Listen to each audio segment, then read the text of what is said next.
Good afternoon, everyone. Paddy Davitt, straight out of Colney, ahead of the Millwall game on Saturday. Norwich heading to the Den. Of course, the last game before the first international break of the season, when we all get a fortnight off. That's how it works, isn't it? I hope so. Yeah. Now you've announced that. I think so. That must be the way it is. It must be the way it is. I can't imagine any other way. But there we go. We've got one more game to get through, first of all. And we've got to speak to head coach Daniel Farke and Ivo Pinto before the game, which was enjoyable as always. Paddy, I feel like we should start with the injury news first. And it must be said, get in touch with us. Once I fire up the iPad, let us know where you are, put your questions to us, and we'll hopefully be able to answer them. Team news. Do you want to wrap up those? So it's predominantly around Norwich's striking options, wasn't it? 1 in, 1 out. Nelson's trained this morning. As long as there's no adverse reaction, in the words of the head coach, then he'll be involved tomorrow. But conversely, Jerome, he's not trained with the group the last day or two. Gym work and running he's been restricted to, so we won't be seeing him at Millwall. Other than that, Franca, who went off midweek, slight issue with a muscle injury, he's trained fine, no problem, he's in the mix.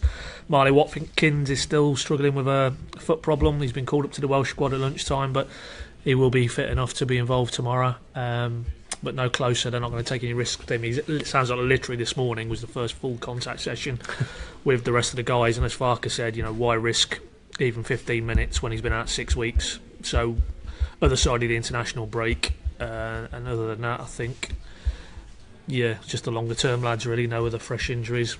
He confirmed today Jarvis was out till the new year. I was led to believe it was November, so whether they've had to go and get that surgery on ankle/Achilles. And obviously people will have their own opinions on Matt Jarvis's Norwich career. But ultimately we're not going to be seeing him before the new year. So good news on Nelson. Be nice to have seen closer in and around it, but I think top end of the pitch, important that you need him tomorrow, I think, because it's going to be a bit harem-scarum, and he is, as much as he's a very good technical player, physically he's a bit of a unit as well, so I think that could be a good attribute to have tomorrow at the Den. Yes, absolutely, which we'll get stuck into a little bit more, but just on Matt Jarvis, I had to sort of double take it when he said February time, because that's such a long spell out, isn't it, again? And off the back of last year, and it almost sounded from Daniel Farke as if he was kind of had been looking forward to working with him to a degree. But I guess it's easy to praise a player when he's not going to be around for a while. Yeah, but ultimately, whether he wants to be able to work with him or not, he's not available, so terrible for the lad on a personal level. His career at Norwich has just been one injury after another, hasn't it? And not before that as well, let's be honest. He had that trouble before. The last few years, it's really checked any progress he would have been hoping to make, because I'd go and check again, but I don't think he's that old. I think he's in the football sense, I think he's at most early 30s, so there's players now who are still operating at the top end at that age, so on a personal level, but in terms of a bit of business for Norwich, I'd put it in the RVW category. Yeah, quite. And he has still got another year left on his current deal as well, so essentially it's in Norwich's interest to get him fit, because he's contracted for another 12 months after this season. In terms of Millwall then, it came up, I think, with both Pinto and Farke, that they'd been kind of advised what it will be like at the Den on Saturday. It's quite a robust place to go and play and watch football. Well, I mean, there won't be probably more than 15,000 in there, but it sounds more like 30 when they get going. Yeah. So it is an intimidating place. It has the reputation of being thus, and it was good to hear that Farke, and more importantly, some of his lads who've come in from Germany, for example, that they're aware of it, because you wouldn't want them to be startled by what's in store, because, as I say, it's going to be quite aggressive and physical on the pitch, and it'll certainly be out in the stands. But they're professionals. They know what is likely to happen when you go away from home. It's just a bit more marked at Millwall, it always feels. So good line from the head coach. He's expecting to learn a few more English words in and around the dugout. Questions about his family, I think he mentioned as well, and probably not in a nice sense. How are they getting on? Yeah, so that's good. That's good to know that he's well briefed. It will be interesting we obviously deal with English football mostly. That's the reality of it. It'll be interesting if it does surprise these guys what it's like, or whether actually there are. I mean, it's some European countries, it's probably far worse than going to the Den, but then it depends on what the guys playing here have experienced in the past, doesn't it? just think it's it's probably more historical these days, but it is always a very intimidating place. It feels like that. And fair play, Millwall harnessed that and play on that. But every time I've been there with Norwich, I don't think they've been beaten. So in terms of Norwich going there, we've talked a lot already this season, the Fulham aspect, the Villa aspect, and their grounds. Norwich traditionally get nothing at.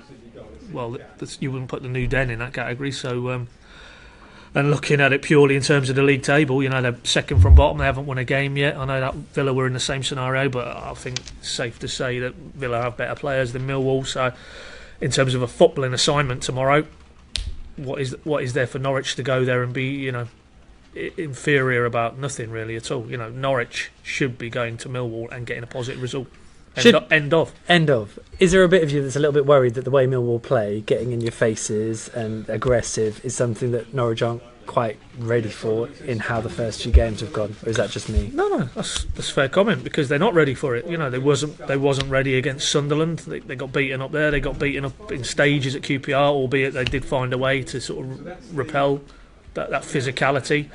And if your front man is Steve Morrison, then they're not going to be getting on the deck and playing Barcelona. So ultimately, they know what's coming. As much as we're talking there flippantly a little bit about the atmosphere off the pitch, more importantly, they should know what's coming on the pitch. Yeah. But knowing about it and being able to deal with it, two separate things. Millwall will do exactly what QPR did, exactly what Villa did, and exactly what Sunderland did. Simple reason, because Norwich haven't been able to counteract it, and that is press high, turn the ball over in dangerous areas, and then attack a vulnerable back line.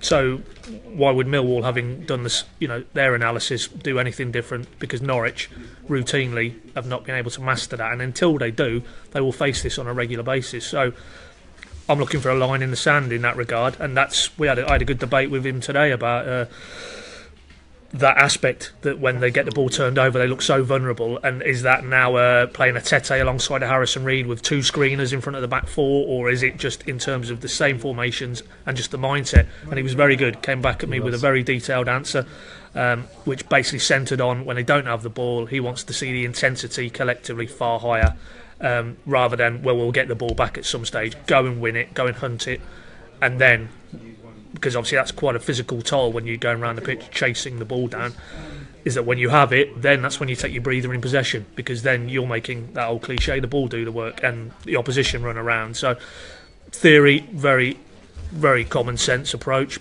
but we need to see the practical. Absolutely. It was one great question, brilliant answer. I thought you articulated it really well.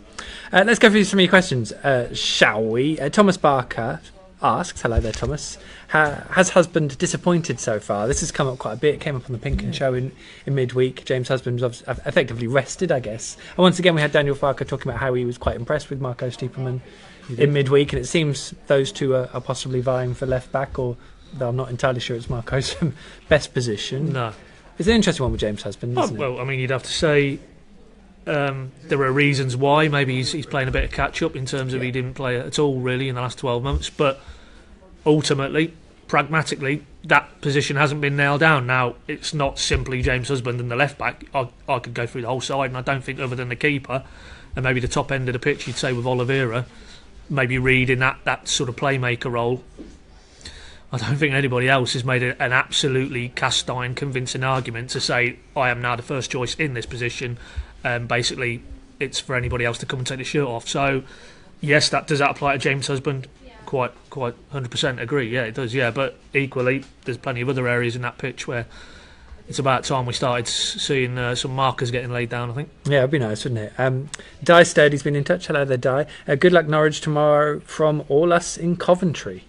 Whoa. OTBC COYY on the Ball City and come on you yellows. Sure. I'd like to Coventry-based I'd like to know the allegiance there. I mean, if there's no allegiance to other than that they, fair enough. If they're from Norfolk, I'll let that go. But wouldn't be very happy if they're supporting Norwich over Coventry and they come from Coventry. As always, Di, thank you for your comment. Move on, Di. Move on. Chris Jennings, still short on striking options, and Chris has not put a question mark at the end of that statement. And we feel like we've touched on this quite a lot. I mean. Yeah. I think they're more short of centre-back options, if I want my honest opinion, because we touched on it a little bit there about formations and how he sets up. But okay, yeah, there was a 2 you could say when he played the 3-5-2, but I think more often than not and that's football in general nowadays. And we had this all the time with Alex Neil. It's one striker. Now, if you're only playing one striker, and Norwich have fell foul of this in recent seasons, do you need 4 on the books? Because at any given time, 1/2 are the only going to be making the matchday squad. And we've had that all the way through. I'm thinking, Hooper, Elmander, these characters never really got near it, never was even making squads towards certain phases of their Norwich career. So, for me, no, I think they're stocked. I think Watkins can do a job. He scored again midweek. Is he an out-and-out striker? No. Does he have a goal threat? Yes, in the right team with the right service. And then you've got Jerome and Oliveira. So for me, it's centre-back. That's where they're weak. That's where you fear for them, because, as has been proven already this season, they're vulnerable. And again, tomorrow, that's the battle. The battle's within a battle. If they can master Steve Morrison, then you fancy Norwich to get something. If Steve Morrison, as the Villa sent forward did last week, bullies Norwich's 2 centre-backs, then there's going to be a lot of pain, I think. Tom Hill says Russell Martin in at left back? ? Unlikely. He has played it there before. Not sure it's his best position to play him. He's struggled when he has played there, but he'd do a job wherever. Ben Brownsall, let's have it 3 big points tomorrow. That would be nice, wouldn't it? It would just buy that bit of extra time going into the international break. I think that just having won midweek as well, irrespective of the level of opposition, it just gives you that feeling there that there is a bit of momentum then, a bit of forward propulsion, and then of course it would be a frustrating 2-week wait through the international break. But to go into it with a win, just in the context of what they're trying to do here now, and the whole thing about patience and works in progress, it would just, I think, convince 1 or 2 who maybe are still to be, fully buying into what they're trying to do here. That they can see signs of progression, and ultimately, how do you measure that progression? It's results. It's not really about dominating the ball 70% of the time in a game. It's about results, scoring more at one end than you let in the other end. Simple as. A couple of questions here from Victoria Ferris. Hello there, Victoria. I'm going to just interrupt there. Obviously, Di's been back on, so she's coming from Norwich. Fair play to you, Di. Moved to Coventry years ago. That's fair enough. Is that all right? Happy days. Right happy days. Okay, that's fine. I'm sure she'd like Coventry to be doing much better than they are as well. No, we won't talk about Coventry. Victoria Ferris. This can be quite a quick one. Do you think Klose will get played much when he's back from injury? I mean, I get the impression that Daniel Farke sees him as quite a key centre-back, and we'll see a lot of him. I mean, again, having seen him at the Tim Klose at Wolfsburg, top end of the Bundesliga, Champions League, Tim Klose. If you're Daniel Farke, you're thinking, I can't wait to get this guy back and work with him. International as well. In Swiss international, yeah. So, it would appear that the way they're handling him as well, rather than just throwing him back in tomorrow, they really do see him as almost the leader in that back line, and let's hope he lives up to the billing, because obviously, his first tour of the Championship was mixed, shall we say. Quite. And another one from Victoria, this is interesting. Thoughts on Jerome? Many supporters I know feel he doesn't try much and he doesn't shoot unless the ball is placed in front of him. Your thoughts? I mean, I would never really level not trying at Cameron Jerome, but I think it has been a difficult start to the season for him. What have you made of it, Pat? I wrote about it in the 6 Things. You can find that on PinkUn.com from Monday if you want to check it out. Yeah, it's more of the same. Cameron Jerome, if he was as prolific in his best spells over a more consistent basis, he wouldn't be at Norwich, he wouldn't be in the Championship, he'd be still playing in the Premier League. That's why he isn't playing in the Premier League, because you will get a game like Aston Villa where there's just a total lack of conviction when he gets himself in a scoring situation, and then there'll be another game where Forest down here a couple of years ago, where he does this absolutely extravagant back heel from Martin Olsen's cutback, just sheer brilliance really, or he'll whack one in for 20-25 yards. Brentford sticks in my head, early part of 2015 season, 14-15 season. That is Cameron Jerome in a nutshell.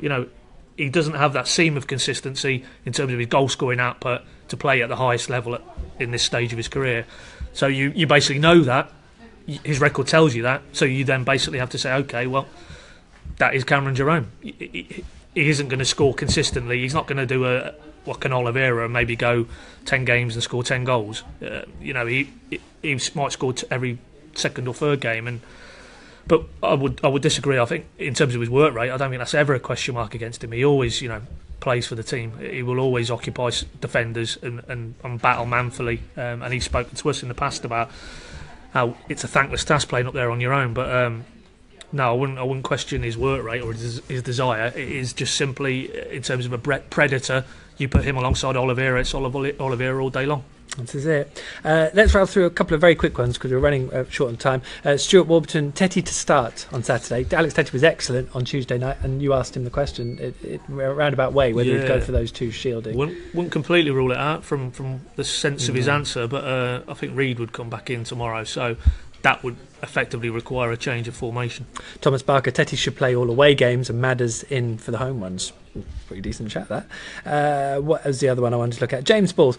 Daniel Farke mentioned that he would have liked to have kept Ben Godfrey, who of course been loaned out to Shrewsbury, rather than sending him out on loan. Does this indicate others are making decisions rather than the head coach? No, I don't think it does in the way he answered it. It was more of a question. He would have liked to have kept him, but that would have been selfish. And actually, the good bit I thought from this was that Daniel Farke kind of indicated Ben Godfrey has a position that they want to play him in, and that's holding midfield, because I think the poor guy has been shipped around from pillar to post in the last season or two. It's bizarre. I mean, Alex Neil said the same, yet the evidence that we saw was Ben Godfrey in a defensive situation. But both past and present Norwich head coach / manager feel Ben Godfrey is a defensive midfielder. But as you rightly say, he's got to get past Reid, he's got to get past Tribal now, past Tete. And the reality is that isn't going to happen in the interim. So go and play games because he's beyond development football now. He's not going to learn anything at development level. And from Justin Bullard, do you think the young lad purchased from Arsenal, which was Savos Morgos, I think, will be in the first team anytime soon? Certainly kept under the radar. No, I'd imagine these guys are being brought in to fill the under-23 side. I think in a year or two they'd like some of these guys to be able to step up if Norwich are short in the first team, but you won't be seeing them, I very much doubt. Same with Adam Phillips really, in the first team any time in this season, I would imagine. Saturday then, PinkUn.com for all the build-up, analysis, live coverage of the game, of course. Are we going to hang around by the coaches when they leave tomorrow, do you reckon? Yeah, what time, man? 10:30 I think they leave. Is it 10:30 tomorrow? Yeah. Oh, get a lie-in. Yeah. So we'll be there, not too much after 10. No, fair enough. Maybe. Fair enough. And we'll do some live coverage there, and we might even get to speak to some people on the coaches this time if we're lucky. Me, Dave and Pad will all be at the Den, of course. Anything else you want to say ahead of Saturday? You want to give a prediction or a thing you're excited by? The thing I'm excited by? Yeah. The prospect of Norwich winning a game of football away from home. That would excite me hugely. Yes, and so it will, all you guys travelling, I'm sure. Thank you very much, Pad. Thanks for watching. You know where to check up on us, and we'll see you tomorrow.